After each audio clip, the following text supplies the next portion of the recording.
Welcome to the show today. It is with a deep belief in the transformative power of vulnerability, purpose, and collaboration that my new friend Amy works as a visionary leader and doer who is committed to creating positive change within the personal and professional lives of many others through digital and technology.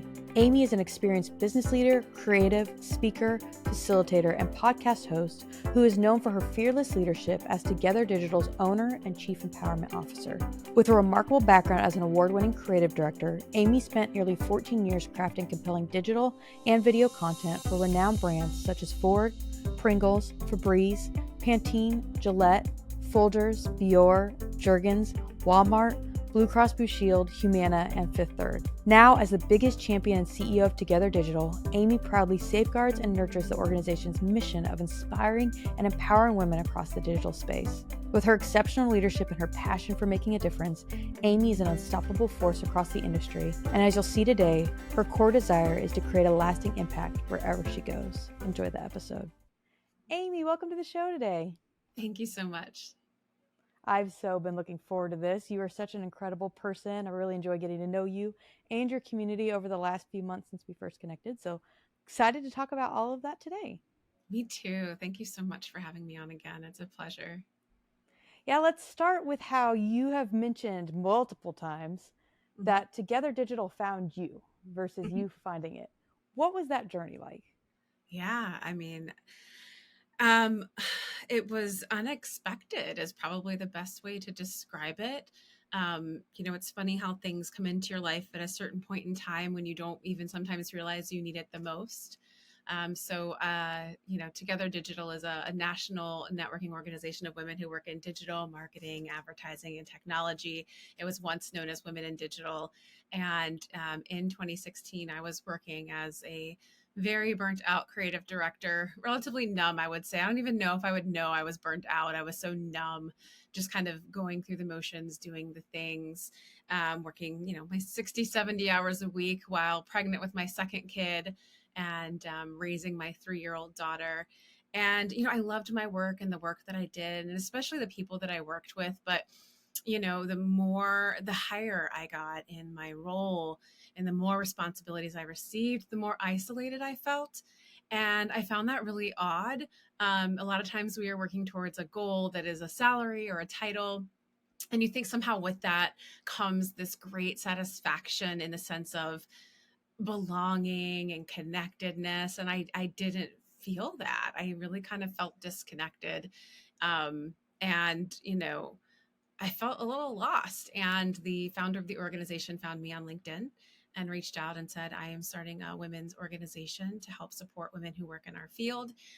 Here's my story. And she shared that she had had a number of sexual harassment and discrimination type events happen to her. And this is right at the cusp of the Me Too movement. And while I couldn't necessarily, I could relate to her story. I definitely had been in those situations, but thank God not at work. I actually had the opposite. I had a lot of male champions, a lot of male allies and sponsors that got me, pretty far in my career in the way of not just, giving me great mentorship and advice, but speaking my names in the rooms that I was not in, giving me the opportunities to work on the projects and achieve the roles that I was dreaming of. So having them speak my name in the rooms that I was not in, being able to be given projects and opportunities and even promotions, it really helped to have those sponsors and those champions. What I was lacking was female connection.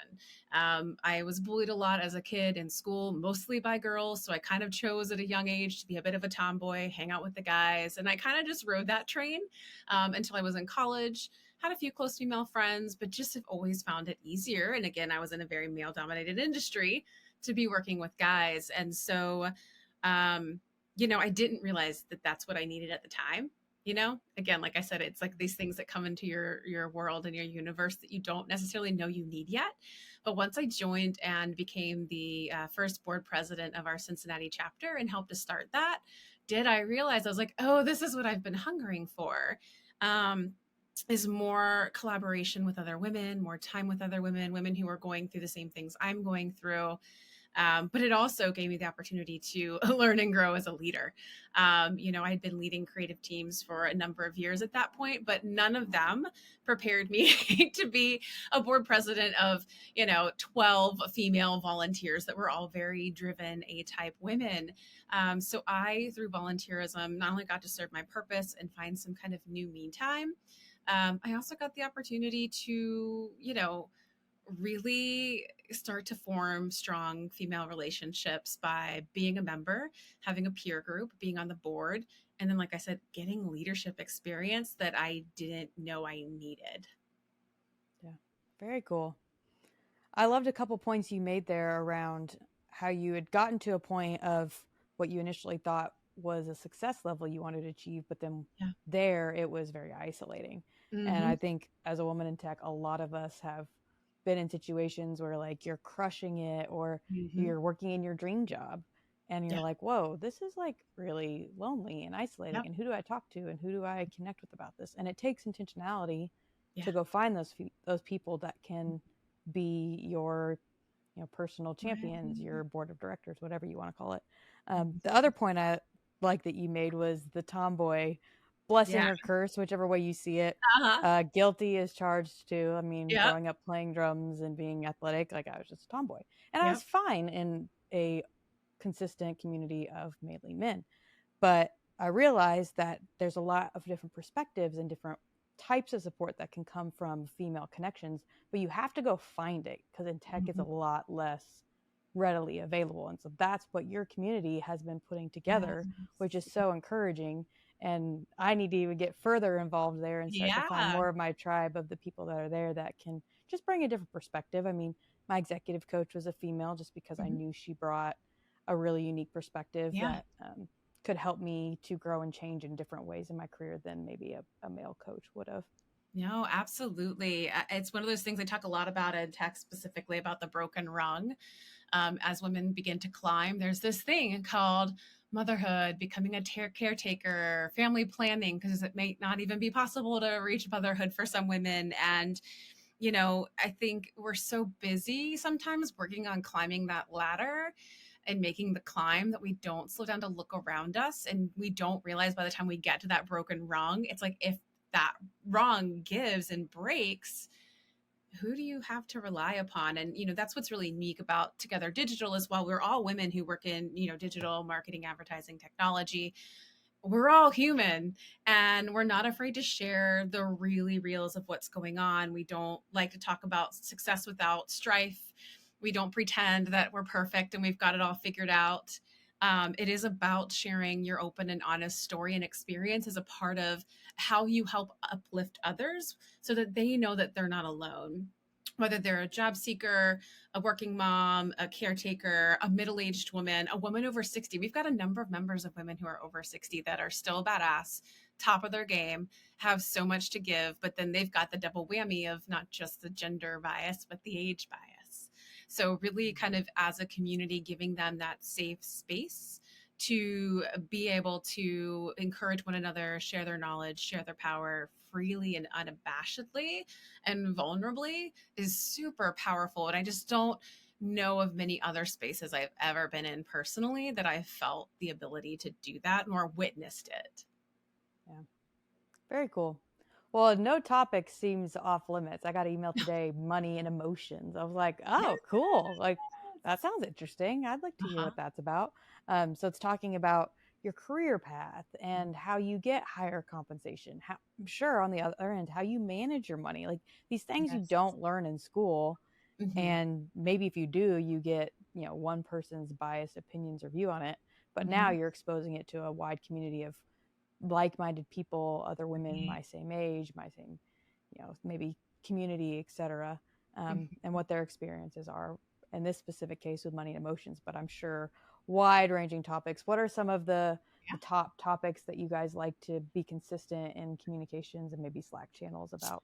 Yeah, that's a great question. I mean, it kind of, you're right, it does range and it's all over the place. I mean, when we're talking about digital and tech, we're talking about a lot of trend changes. So obviously, we're talking a lot of automation and AI right now, trying to get a grasp and understanding of how do I leverage these tools? How do I educate additional departments outside of those who are digital or tech native to understand the potential, but also the implications of certain technology? So there have been a lot of questions, conversations, and discussions around that. On the kind of leadership is always a conversation women are looking to have. We are constantly trying, which is why I think we make fantastic leaders. Not to say men don't, but I think women are constantly looking to find ways to improve upon themselves, improve their EQ, take their soft skills and make them be seen as strengths versus just, oh, those are nice to have. So leadership's always a big topic. We survey our members every year, and it really helps me, outside of doing the member one-on-one and onboardings, understand what it is that the women that are within our group need so I can shape the content thereafter. So for this year's conference, we're going to be talking about workplace trauma because that's been real for the last 2.5 years, with women being disproportionately laid off, being asked to come back into the office even though we don't feel comfortable or safe with it from a psychological nor a health safety standpoint at times. There's just been a lot that's happened. So we're going to talk about how to pause through uncertainty and really help women slow down and understand their needs from a mental health standpoint so that they can get the support that they need if their company's not able nor willing to provide it. Another big topic is self-advocacy. I think we do a great job as women advocating for others, cheering for others, fighting for others, but not always ourselves. So that was a big kind of topic and trend throughout the year this year as well. And we'll have a panel during our conference for that too. Yeah, just this year did I learn about a creative way to be a self advocate that I never even thought of or realized before. Oh, yeah. And it was to have something in my inbox that I Uh-huh. can tag any kind of brag email to, and I call it my Yes. brag box. And whenever I Uh-huh. need to remind someone on my team or my boss or myself Uh-huh. about some brags, my brag box is there. Literally never heard about it, never thought about it. It was like, Yeah. I just know. Like, for me, I'm a Yep. salesperson. You hit your number or you don't. So I Yep. was like, oh, that's really cool. And this brag box has started to fill up and it's really encouraging.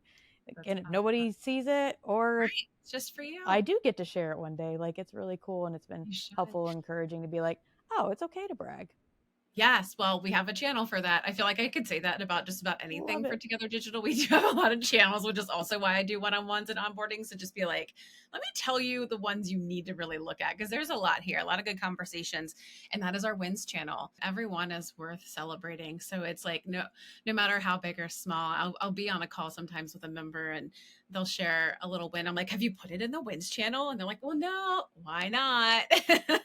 Or some of them get so excited now because they know the wins channel is there and they want to share, but maybe it's kind of confidential or not final yet. So they'll message me and tell me, and I have to sit on it for weeks, or I'll see it in the channel. But it's always good to see it when it comes through. Now, we were talking previously about how a lot of times women in the workplace, one, but also women in networking Yeah. can be something that's not super equitable. Yes. And it's disappointing, but Mhm. the stats are there, the Yeah. facts are out there that this is the case. Mhm. With communities like yours, you're helping to solve that problem. But beyond the amazing world that is Together Digital, Mhm. how are there other ways that we can be making an impact to lessen that gap for Mhm. women in their careers and in the networking Yeah. world to be able to feel like it's a little more balanced and fair? Yeah, I mean, it is definitely a pain point. We'll never bridge the equity gap unless we start addressing the networking gap for sure. The most, like the biggest, most current number I can find on it is that women are about 30% less likely than men to network. I believe that's a lie. I think it's much higher than that. A lot of it has to do with the fact that women often feel the need to prove themselves, so they tend to feel more imposter syndrome, so they're less likely to network on those fronts. Also, co-ed networking can sometimes get a little creepy. Let's not lie, ladies. You've all gotten a LinkedIn message at some point that wasn't appropriate or that clearly was geared towards how you look versus who you are and what you do. And not saying that you shouldn't co-ed network. You absolutely should. We love and need our male allies, but it just can be like it can be a bit of a minefield, quite honestly. And, between that, and then if you are a caregiver or you become a parent, women are still carrying the load as far as the stats go. For at home, they're doing 50% more of the caregiving and the housework still. And so we don't have time to play 18 holes of golf on a Saturday. We don't have time to stay after work for bourbons. And it hurts us. It holds us back. It doesn't allow us the same opportunities and advances as men, quite honestly. I think a really good analogy, and it's kind of based on some, I guess, common culture, although depending upon your age now, I'm dating myself, but like the show Friends. Rachel, there's an episode where she's at work and one of her coworkers keeps getting all these amazing projects and opportunities, and she cannot understand how and why until one day she happens to be passing the front door and notices that her coworker and her boss take smoke breaks together every day. And they're standing down there and they're just kind of bantering about whatever. And the topic of a new project or opportunity or work comes up, and boom, they're in the right place, the right time. And she's like, well, I don't smoke. Maybe I should start smoking so I can get these opportunities. So, there's a lot of instances in places and ways in which women don't feel welcomed to network. And when they are there, the kind of networking that women are looking to do, which is usually less transactional and more transformational, isn't there. I also think that, networking could be more inclusive from a neurodivergency standpoint as well. Yeah, you kind of networked and created your own role and opportunity there, because Mhm. I'm sure it was never advertised in a job posting of Yeah. like, oh, we need a new CEO. No, she just Oh, stopped me and from the hey, would phone you book. like to become the owner too? Like, it just Right. happened very naturally. And Hmm. right place, right time, and the Hmm. passion aligned, and here you Yeah. are. But let's just talk about your title too for a second. You're not Yeah. just a CEO, Yeah. you're the Chief Empowerment Officer, Absolutely. which Yeah. is so cool. What does that mean to you? And like, where'd you even come up with the idea of that you couldn't just be a chief executive officer? This is the beauty of being in business for yourself, honestly. I have a kind of a funny story. If I go back a ways, so when I was still a copywriter and working on, some pretty big international brands, like billion-dollar brands with a B, it was funny because I was doing all of this amazing work and I would get what was called phone promotions. This is what I would call them. We get on a call with a client and they'd say, oh, okay, well, this is Amy Vaughan, our creative director on this project. I'm like, wait a second. Did my paycheck just go up? No, you're still a copywriter, but we need to make you sound important. So we're going to call you creative director. So first of all, titles mean, it sounds very contrary. It is contrary. To me, titles mean nothing, but they also mean everything, right? They mean everything because when people hear them, it means something to them. To me, after a while, I kind of would get sassy, and some of my former coworkers can attest to this.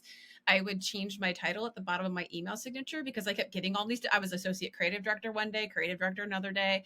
So instead of copywriter, I was a centipede shoe shiner one week. Another week, I was a penguin choreographer, and like nobody ever read it. I mean, maybe they did and chuckled, but it's like honestly, at the end of the day. The work you do and the actions to me speak louder than any title. Now, when it came to CEO, I was never uncomfortable with the title. I didn't mind it, but what I found was that it changed how people, it didn't change how I behaved, it changed how others behaved towards me. Like, they were approaching me less. They were sharing less with me. They acted as if there was some kind of door between me and them when I felt there was none. And so I remember having the conversation with a close friend of mine who's also a member that I met in my peer group who would not be in my world. God love her. And she's like my biggest hype woman without Together Digital. I told her, I was like, I think I'm going to, once the business buyout is official, I'm going to change my title.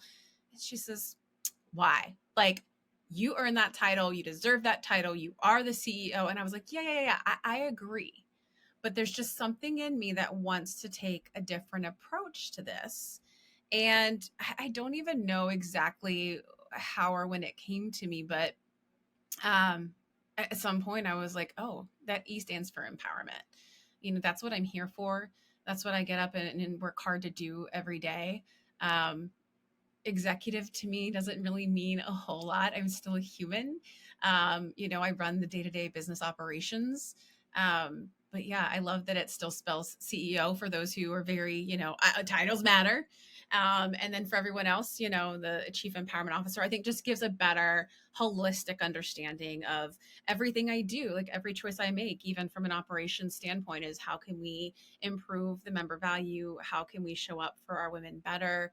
How can I empower each individual that I happen to have in my sphere?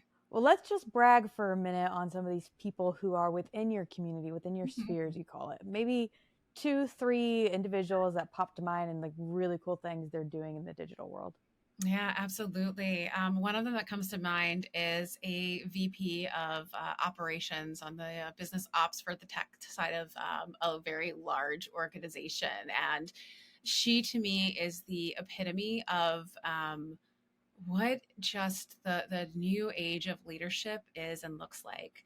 Her level of emotional intelligence is phenomenal. Her willingness to share her wisdom and experience, both personal and professional. She has so much going on in her business and her personal life, and yet you will find her on Slack at least once, if not twice a week, and she's answering asks or she's leading a peer group. She always finds time to make times for others. And I think the reason why she's one of the first people that come to mind is because that was another thing that rubbed me wrong about some other women that I met in leadership, was that I got the sense that they felt I had to work hard and earn my way here without any mentorship or support from other women. So why should I have to look back behind me and go, how can I help you? How can I slow down and help you? um, I really dislike anytime we withhold women from a lower to mid-level career back or away from executive women. Like, all we're doing is perpetuating the problem. These women who are mid to senior level need access to executives to understand what's ahead of them. And so I just really do love, love, love, and appreciate this member. She's been around for many years. And, like I said, no matter what she's going through, and, I talked to her and I'm like, you could be doing other things, providing, these types of gifts to others. And I said, why? I want to know why I stay here. And she says, because I get just as much out of it as I put into it. Like, every time I help somebody, I know if I need something, like, this is the group that I can come to. Like, I just get so much out of it, more than so many of my other groups. And I mean, she's that kind of person. She's joined all the clubs, right? A couple of other really badass things I've seen lately. We've got some women who are building some pretty awesome and amazing tech that are out there to help moms, that are out there to help freelancers. One pair of members out west actually joined forces. They met through Together Digital and are now working their way into a partnership to start their own business together. We have a group of women who are entrepreneur solopreneurs. Yeah, so I've been involved for a little over a month now, and I know there's so many different ways to get engaged. Mm-hmm. There's in-person events, Yeah. there's virtual events, Yeah. heavy Slack users, you have your podcast. Uh-huh. What else am I missing? What are some other areas that these women are connecting Mm-hmm. virtually or in person Yeah. that they can get plugged in further with the community? So often as we're trying to rise up through the ranks, we tend to only look up and look for mentors who are in the positions that we want to someday be in. And we discount the peers and the people that are right there next to us. And there's so much opportunity for learning, connection, and growth, when you choose to surround yourself with your own personal board of advisors that are your peers. So we provide peer matching services that are dedicated peer groups that meet once a month for an hour, that go through kind of our custom ask and give exchange. And some of them meet in person, some of them meet virtually, some of them are relatively new to a peer group, and some of our peer groups have been meeting for 5 to 6 years and have seen each other from kind of that mid-career level into the C-suite. And so it's really huge to see. So I really have to encourage anyone who's listening, member or not, but especially those members, because you've invested in yourself and you're investing your time. I cannot tell you how important it is to find a group of peers. One, you feel less lonely, so you've got solidarity. You'll find solutions, I promise you, because there's always somebody that's like a half step ahead of you, when you're finding a peer, and that's key. Ask me how it was when I was in my 20s. I could probably generalize, but I couldn't give you specifics, right? Versus someone who's literally going through it right now or has just gone through it very recently where it's still fresh. So peer groups for sure. In-person events is still, if I'm being honest, a bit of a struggle. Our online community is so engaged, and then we do in-person events, and you know, it's an iffy turnout. I think some of it has to do with people coming to the office or not coming to the office, wanting to be in person versus maybe still not being comfortable with being in person. But events are just another great way. I'm even getting back out in the world. It's so easy because all of our communities is a lot focused on, in person. And I'm in Cincinnati. We have a strong chapter here in Cincinnati. We do have, several events a year. But even getting outside of my Together Digital group and, looking at other organizations and other opportunities to network, every time I do, I promise you all, and networking feels gross. I don't love it. And I run an organization that's essentially a network. I get ready to go inside and I'm like, I don't want to do this. I didn't mentally prepare myself to people. But then as soon as I get in and as soon as I sit down and as soon as I remember they're all human and they're all here to connect and learn something new too. And I kind of just take that pressure off myself and just sit back and, observe or start to make conversation where I feel comfortable. By the end of the day, I'm always like, yep, glad I did that. I don't know that maybe I've just been fortunate. Have I ever left an event like that where I was like, damn, that was a waste of my time. Why did I even bother?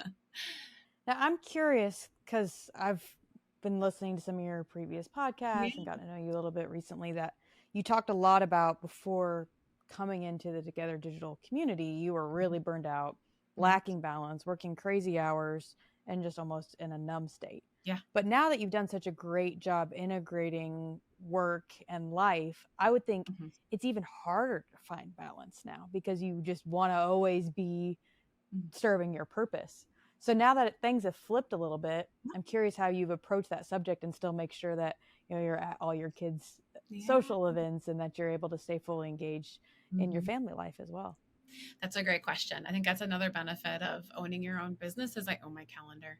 And even if I ever work for somebody else again, I will always own my time. They may pay me for my time, but I own my time. So, it wasn't a matter of a nice to have. It was a must have, especially in the middle of the pandemic, when, we weren't having any in-person events. We weren't getting any sponsorships. We're relying solely on member dues. I mean, a lot of groups like ours went away, and stopped having engagement. And, I could have worked myself to death at that point. But I had already done that and I didn't enjoy it. And when you're in the role of leadership, I really learned that I needed to slow down. I needed to slow down and I needed rest and I needed self care. And I know self care is kind of a bit of a buzzword right now, but if you're in any position of authority, I mean, everybody deserves rest and self care. But especially the more you kind of carry accountability or responsibility for others, and this could even be from a familial standpoint, it's not even professional, I'm speaking, right? I think the more time you need to slow down and spend some time growing your self awareness. So that was a big thing for me. Was just taking on the practice of meditation, therapy. I can't speak highly enough of that. And the things that deplete me, confrontation, menial tasks, you know, other people's deadlines and expectations, because mine are already high enough. So kind of spending probably the last 2 or 3 years getting to know myself better at 42 than I have since I was probably 10 years old, um, has been what has kept me sane. So I feel like one, balance is, it's like riding a bike. You're never perfectly balanced. You're always a little this way, you're always a little that way, whether you realize it or not. It's just about understanding where momentum needs to be at certain times in order to get you up the hill, down the hill. So I'm not really worried about balance as much anymore, because I know I have the autonomy and the ability to protect and preserve my time, to take the time that I need for rest. Yeah. Amy, you're such an encourager and so good at empowering your community. Have loved having you on the show today.